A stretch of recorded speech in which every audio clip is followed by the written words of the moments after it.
The hiss of the spray can was the sound that snapped something inside me. My service dog, Ranger, yelped, stumbling back as a mist of sharp-smelling cleaner hit his fur and face. My heart lurched as I lunged forward, pulling him away while his eyes watered and his nose twitched in confusion. And standing there, bloated with arrogance, gripping the can like a weapon, was Karen. She wasn't just the HOA president, she was a tyrant who had spent months making my disability into a target. And now she had gone too far. "You can't bring that mud around here," she screeched, her voice slicing through the stunned silence of the cul-de-sac. Neighbors froze on porches, kids stopped pedaling their bikes, and every gaze turned toward us. Karen puffed out her chest, the can still raised, as if she had just done the neighborhood some kind of service. My hands shook with fury, but not fear. I had been in war zones. I had survived worse than this. What burned inside me was the knowledge that she had just crossed a line she couldn't uncross. Ranger leaned against my leg, still trembling, his vest bright against his golden fur. "Service dog, do not distract," it read in bold letters. Every person in sight could see it. Karen had no excuse. She knew. She knew exactly what she was doing. I raised my voice, steady but booming enough to carry across the street. "You just assaulted a service dog. That's a federal crime." The words cracked like a whip. Gasps rose from the crowd. Phones lifted, cameras recording. For the first time, Karen's triumphant sneer faltered, just a twitch, but enough. She tried to recover, jabbing her finger toward me. "Federal crime? Don't you dare threaten me with your veteran talk. Dogs don't have rights. This is my neighborhood, and I say he doesn't belong here." The neighbors murmured, the tide of whispers shifting against her. One teenager shouted, "That's a service dog, Karen. You're crazy." Another woman, Mrs. Thompson from down the block, shook her head in disgust. "You've gone too far."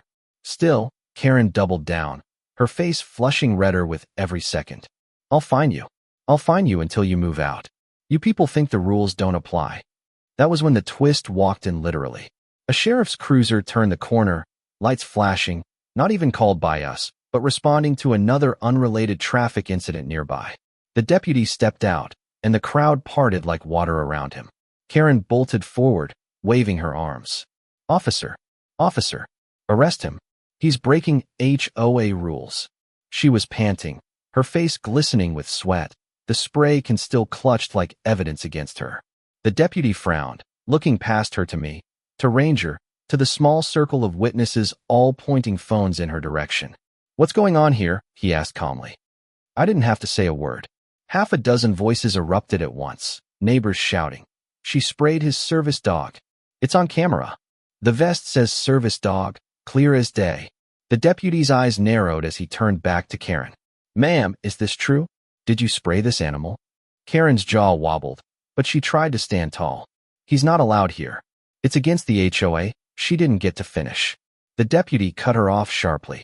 "That's not how the law works. Interfering with or harming a service animal is a federal offense under the ADA. Do you understand what that means?" The color drained from Karen's face so fast she looked ghostly. For the first time, her mouth hung open without a word spilling out. The deputy continued, voice firm. "That means jail time, fines in the tens of thousands, and a permanent mark on your record. And since this is all on video, you're not talking your way out of it." The silence that fell over the cul-de-sac was electric. Neighbors who had feared her for years now watched her shrink, her fake crown of power ripped away by 4 simple words. "It's a federal crime." She staggered, muttering nonsense, the can slipping from her sweaty hands and clattering onto the asphalt. Ranger pressed closer to me, tail low, his body still trembling. I knelt to comfort him, but my eyes never left Karen. And in that moment, I knew the story wasn't over. She was about to face the kind of reckoning she had inflicted on others for far too long. Karen's bravado dissolved faster than the mist from her spray can. The deputy bent down, picked up the can with 2 gloved fingers, and held it like a piece of evidence. "Ma'am, this is assault on a federally protected service animal," he said, his voice ringing through the neighborhood. "This isn't an HOA matter. This is a criminal matter." Phones caught every second, the glow of screens recording Karen's collapse in real time. She tried to rally, but her words came out choked. But it's just a dog. I was enforcing the rules." The deputy raised his hand sharply. "It's not just a dog. Under federal law, interfering with a service animal is the same as interfering with the disabled person relying on them. You didn't just attack him, you attacked his handler. He turned to me then, his expression softening. Sir, are you okay? Do you need medical attention for the animal? Ranger was still trembling at my side, blinking rapidly from the stinging residue, but alive, steady, leaning his weight against me like he always did. I shook my head. We'll get him checked by the vet, but he'll live. My voice cracked with the anger I was holding back. I wasn't used to being the victim. But today, standing here with my loyal partner by my side, I felt both the weight of helplessness and the fire of justice rising in me. The deputy straightened, voice sharp again as he faced Karen. Ma'am, put your hands behind your back. The crowd erupted in gasps, and Karen's face twisted into something grotesque. You can't arrest me. I'm the HOA president. You don't know who I am, she shrieked, backing away toward the curb. But the deputy moved fast, his cuffs snapping around her wrists as she flailed. The sound of metal clicking shut was like music in the air. Neighbors burst into applause. Someone even whistled. And then came the twist no one expected. Another car pulled UPA's sleek black sedan with government plates. Out stepped a tall woman in a navy suit, eyes sharp, badge glinting on her belt. She introduced herself as an agent from the Department of Justice's Civil Rights Division. We had prior complaints about HOA harassment in this area, she explained. But today's incident gives us exactly what we need. She nodded at the deputy. Thank you for securing the suspect. Karen's jaw dropped so far she looked like she might choke on her own disbelief. The DOJ? For a dog. The agent's eyes flashed as she leaned in. For civil rights. For disabled Americans who are tired of being treated like less. And yes, for a dog who represents their independence. You've just made yourself a federal case, Miss Karen. The neighborhood exploded in cheers.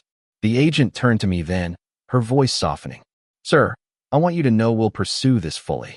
Your service dog is not just an animal, it's your partner, your lifeline. And no one has the right to take that from you.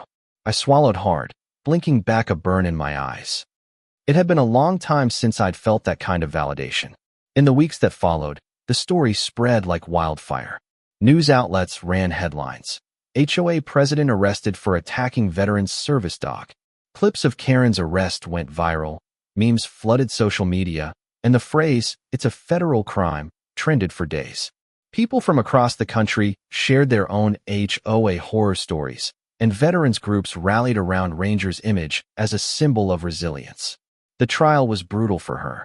Footage played on the courtroom screen, showing her spraying the chemicals, my dog recoiling, my neighbors crying out. Karen tried every excuse. She claimed ignorance, claimed she thought it was a regular pet, claimed she was just enforcing rules. But the service vest, the eyewitnesses, the DOJ agent's testimony crushed her lies one by one. The judge's gavel struck with finality. Guilty of interfering with a service animal, guilty of assault, guilty of harassment. She was sentenced to 2 years in prison, heavy fines, and restitution for every vet bill and emotional toll she had caused. But her personal downfall didn't stop there. The HOA board, once her lapdogs, scrambled to save themselves by testifying against her. Records revealed she had been misusing funds, pocketing fines, and weaponizing the bylaws for her own gain. The HOA was dissolved under county order, its members barred from forming any replacement board without oversight. The neighborhood finally breathed free. For Ranger and me, the healing took time. The vet cleared him, though the sting had left him anxious around spray cans for months. At night, when I brushed my fingers through his fur, I thought about how close Karen had come to stealing the one thing that gave me freedom outside my home. But then I'd look at him, still loyal, still by my side, and I knew we had both survived something bigger than her cruelty. One Saturday, weeks after the sentencing, the neighborhood gathered not by force, not by decree, but by choice. A barbecue, with kids running in sprinklers, chalk drawings on driveways, music drifting through the air. Ranger lay in the grass, his vest beside him, as children gently petted him with my permission. The neighbors raised their cups to me, but I raised mine to them. To standing up, I said simply. They cheered, and for the first time in years, our cul-de-sac felt like a community instead of a battlefield. And Karen? The last I heard, she tried to file an appeal from her cell, still insisting she was the real victim. No one listened.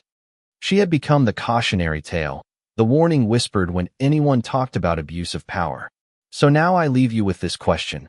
When someone crosses the line, when they turn cruelty into a weapon, do you fight back with truth, or do you let silence win?